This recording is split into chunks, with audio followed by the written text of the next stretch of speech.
What's going on, my DC brothers and sisters? It's your boy, the Truth 31. Hit like, subscribe for all that DC goodness on your face, neck, and chest. And let me just say, I love this book. I love this book because it reminds me of just a good old fashioned Superman story that's not complex, that doesn't have to do with any other continuity, that's not bogged down by fucking like 30 other issues that you have to read. It's just a simple, standalone Superman book, which I really like.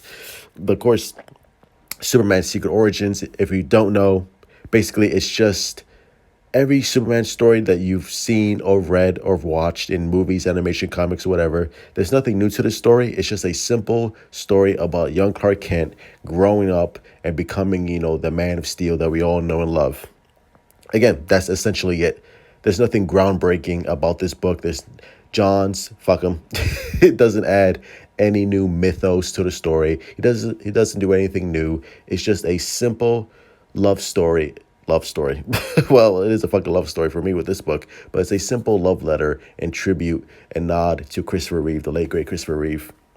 And I love it. Obviously, the book starts off, we all know the story of, young Clark Kent, growing up, feeling like an outsider, doesn't know who he is. And of course, Ma, Pa Kent tell him everything about he knows about his heritage, where does he come from and stuff like that. And what I love about this book is that rereading it now, because I haven't read this book in years, there's so many nods and homages to like Man of Steel and BVS. Obviously, like this book came up before him, so obviously, if you saw Man of Steel and BVS, you see like the redheaded Lex Luthor, Ginger. Fucking hate gingers, the ginger kid.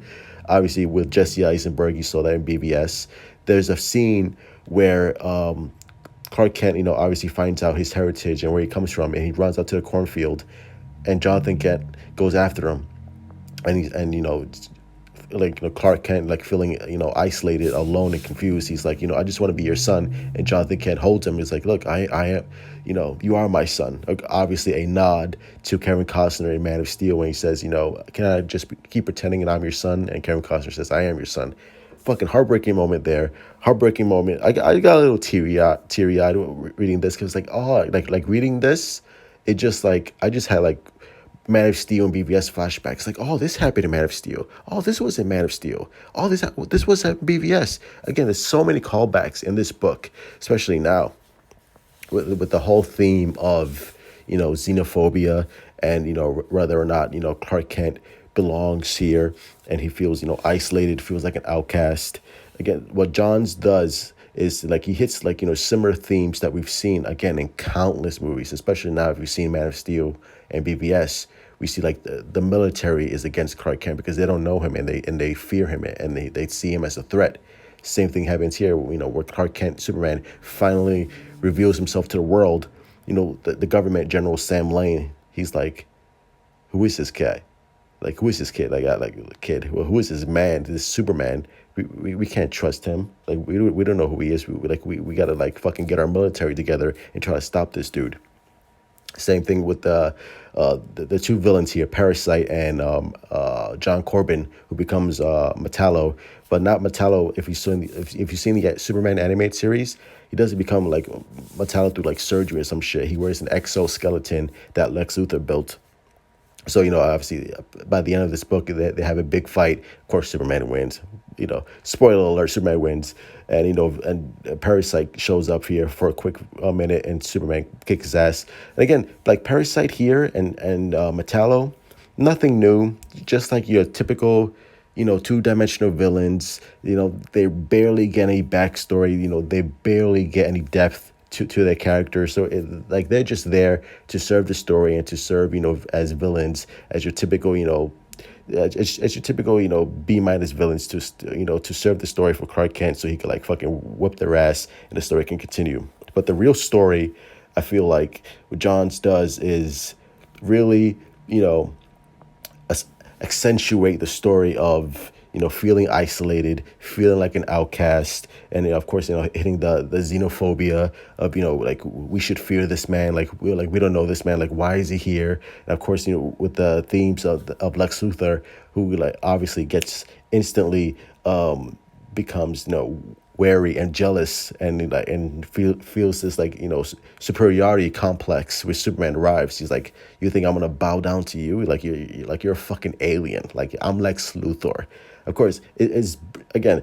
If you've seen BVS, it's the same Lex Luthor essentially, just less Jesse Eisenberg ish. It's just like your typical, it's like your fucking typical Lex Luthor villain and plot. He's like, he hates Superman.